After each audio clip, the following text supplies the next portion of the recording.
تسلم زمام الخلافة علي رضي الله عنه في ذي الحجة سنة 35 من الهجرة. ونعلم أنه قد وقع حدث عظيم في ذلك الوقت، وهو قتل عثمان رضي الله عنه، والطريقة التي قتل فيها، يعني الطريقة التي قتل فيها عمر غدر، شخص غدر به وهو يصلي فطعنه، لكن عثمان طريقة القتل تختلف، حصار، وجاء قريب من 6000 وحاصروه وقتلوه، وجيوش المسلمين تفتح بلاد الدنيا، كيف يتجرأ هؤلاء الفجر على قتل خليفة المسلمين؟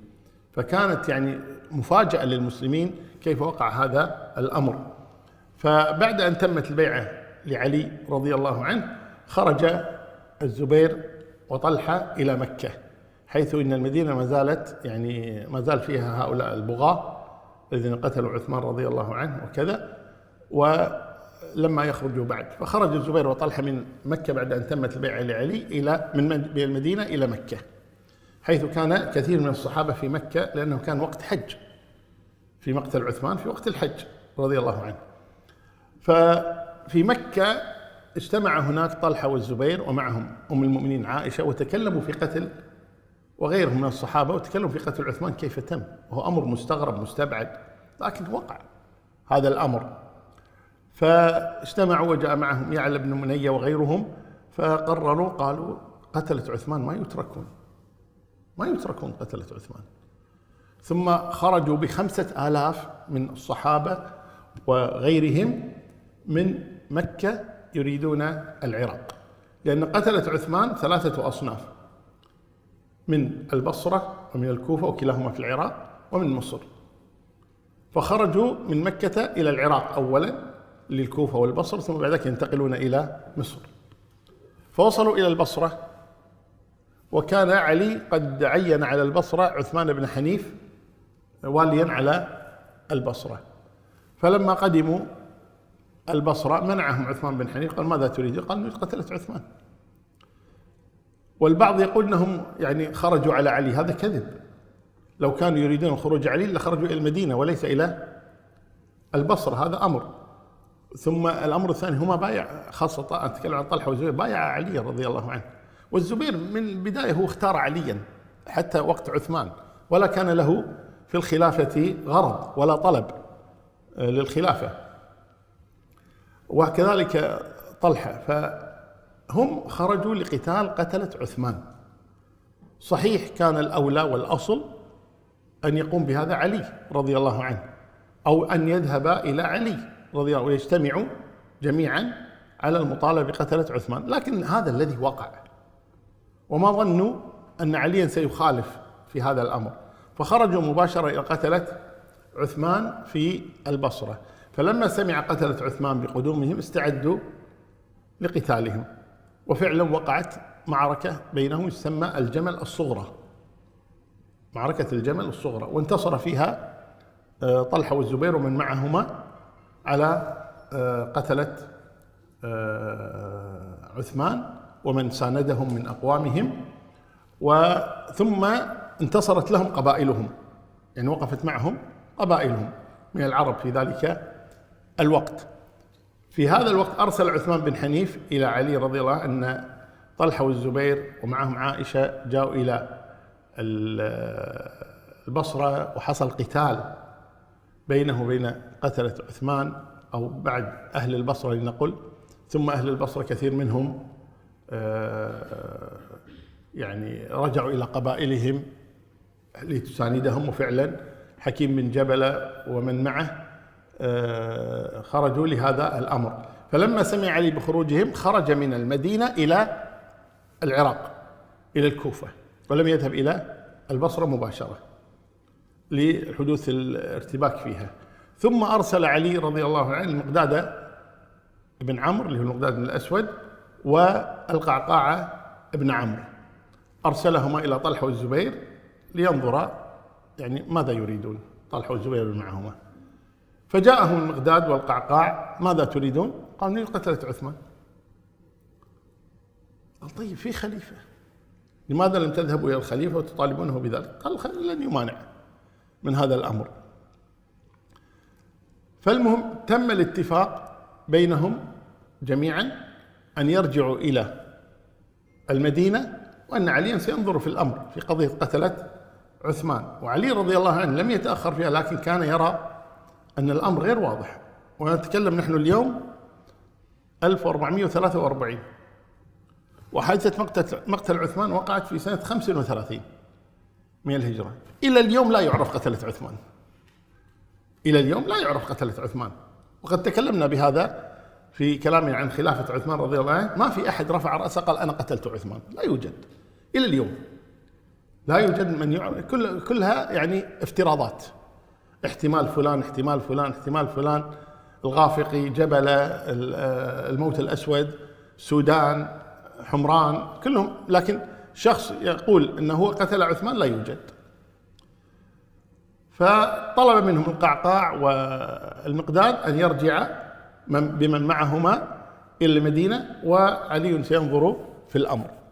لكنهم كانوا جيشا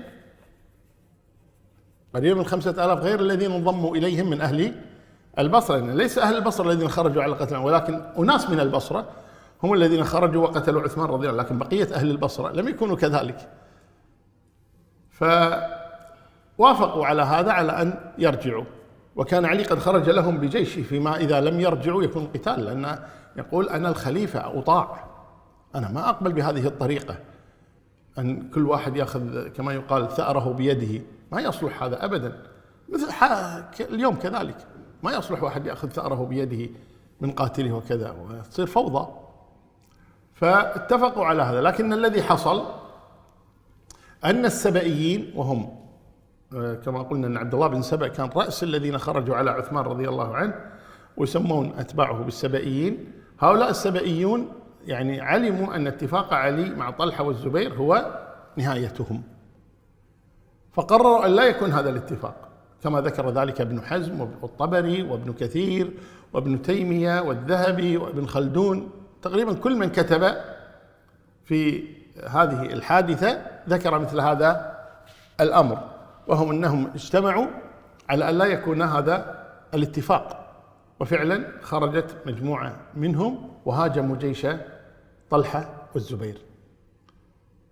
فثار الناس بالليل، طبعا كانت هذه الغارة، فثار الناس قالوا غدر، وقع اتفاق، لكن صار غدر.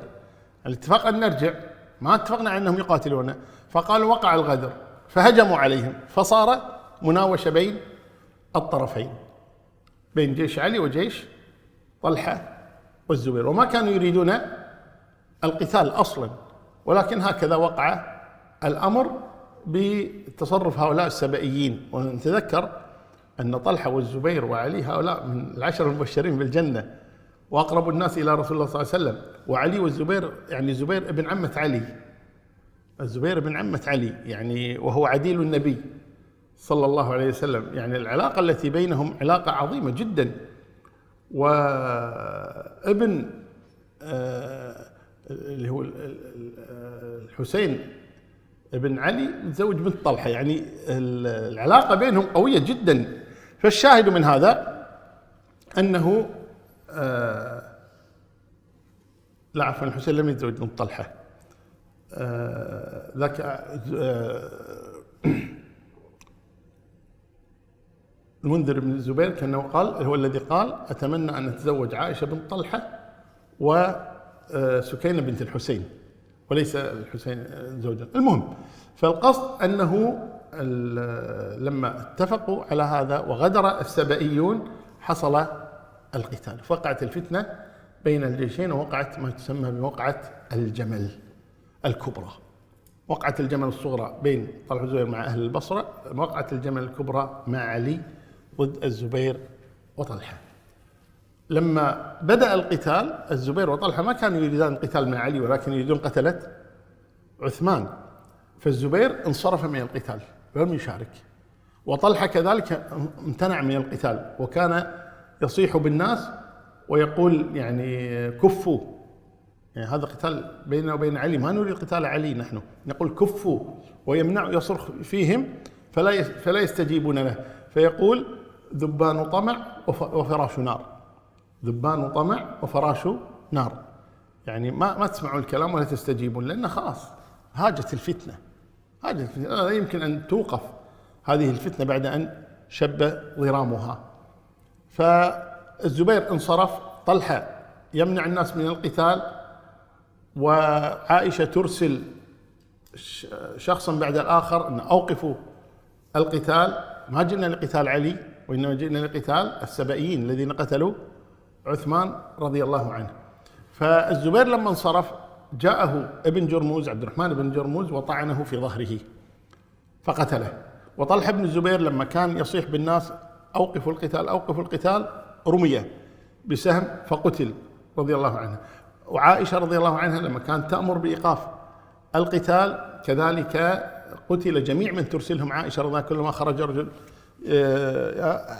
قتلوه، حتى رموا الجمل وسقط جمل عائشة. عند سقوط الجمل توقف القتال، وذلك تسمى معركة الجمل، لأنه لما ضرب جمل عائشة رضي الله عنها توقف الناس عن القتال.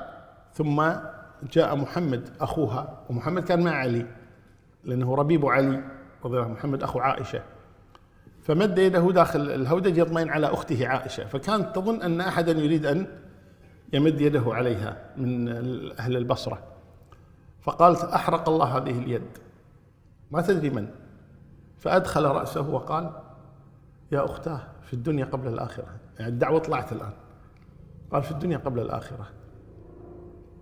وفعلا مات محترقا محمد بن أبي بكر رضي الله عنهم أجمعين. على كل حال بدأت هذه المعركة بعد الظهر، وقالوا استمرت إلى غروب الشمس، وقتل فيها طلحة وقتل فيها الزبير وقتل فيها محمد بن طلحة السجاد كان يقال له. ويذكر أن علي رضي الله عنه لما مر بعد انتهاء هذه المعركة وجد طلحة مقتولا رضي الله عنه، فقال عزيز علي أن أراك مجدلا تحت نجوم السماء أبا محمد، ثم بكى وقال وددت أني مت قبل هذا ب20 سنة. يعني كيف أنا أقاتل طلحة؟ كنا نقاتل مع النبي صلى الله عليه وسلم، نحن من أوائل المسلمين الذين أسلموا السنة الأولى من الهجرة من البعثة، فكيف الآن نتقاتل؟ فبكى علي رضي الله عنه. وجاء ابن جرموز عبد الرحمن بن جرموز ومعه سيف الزبير بعد أن قتله غدرا، فقال يا أمير المؤمنين قتلت الزبير وهذا سيفه. فقال علي لا تفرح، فإني سمعت النبي صلى الله عليه وسلم يقول بشر قاتل ابن صفية بالنار. حزن علي رضي الله عنه، والزبير ابن عمته، وفي الوقت ذاته عديل النبي صلى الله عليه وسلم ورفيق الدرب ومبشر بالجنة. فقال له علي رضي الله عنه سمعت النبي صلى الله عليه وسلم يقول بشر قاتل ابن صفية بالنار. وذاك يذكر أنه في خلافة عبد الله بن الزبير سنة 64 إلى سنة 73 من الهجرة، في خلافة عبد الله بن الزبير أتي بعبد الرحمن بن جرموز إلى عبد الله بن الزبير أساسا هذا الذي قتل أباك، يعني أن تقتله. قال والله لا أقتله بشسع نعل الزبير، يعني هذا ما يسوى النعال، خيوط النعال التي كان يلبسها الزبير، اتركوه. فتركه ولم يقتله عبد الله ابن الزبير. على كل حال الأمر وقع، والأمر كما قال الله تبارك وتعالى واتقوا فتنة لا تصيبن الذين ظلموا منكم خاصة. بعد أن انتهت المعركة قام علي رضي الله عنه، طبعا منع من أن يكون أسرى، منع أن يكون سبي، منع أن يكون غنائم، لأن هذه فتنة بين المسلمين، وإن طائفتان من المؤمنين اقتتلوا فأصلحوا بينهما فإن بغت إحداهما على فقاتلوا التي تبغي حتى تفيء إلى أمر. قتال المسلمين، قتال المسلمين ليس فيه قتل جريح، وليس فيه أسر، وليس فيه سبي، وليس فيه غنيمة، لأن هذه فتنة بين المسلمين لا يترتب عليها أي حكم من هذه الأحكام. وفعلا علي رضي الله عنه منع من هذا كله، منع أن يذفف على جريح، منع أن يسبى أحد، منع أن يؤسر أحد، منع أن تكون غنائم من يعني جيش طلحة والزبير. ثم بعد ذلك أرسل عائشة رضي الله عنها معززة مكرمة حتى وصلت إلى بيتها في المدينة. وكانت عائشة رضي الله عنها كلما تذكرت هذا اليوم بكت، كلما تذكرت هذا اليوم بكت. وقد جاء في حديث فيه ضعف وحسنه بعض أهل العلم أنه أثناء خروجهم من مكة مروا على مكان يقال له الحوأب، فسمعوا نباح الكلاب، فقالت عائشة: ما هذا المكان؟ قالوا: الحوأب. قالت: لا أظن إلا إني راجعة. قالوا: ولم؟ قالت: سمعت النبي صلى الله عليه وسلم يقول لنا يوما، يعني لزوجاته: أيتكن صاحبة الجمل الأدبل تنبح عليها كلاب الحوأب. قالت: لا أظن إلا أنا. صحيح النبي ما قال شيئا، لكن ظاهر كلامه أنه يعتب على هذا الفعل. وندمت عائشة رضي الله عنها بعد ذلك. طبعا الرواية تقول أن جاءها عبد الله بن الزبير ب50 شهيد زور، وهذه أول شهادة زور. كذب، هذا كله كذب لا قيمة له. المهم أنه انتهت هذه المعركة، وأرسل علي رضي الله عنه عائشة مع الحسن والحسين ومجموعة من النساء إلى أن وصلت إلى المدينة معززة مكرمة رضي الله عنها وأرضاها. هذا في السنة 36 من الهجرة.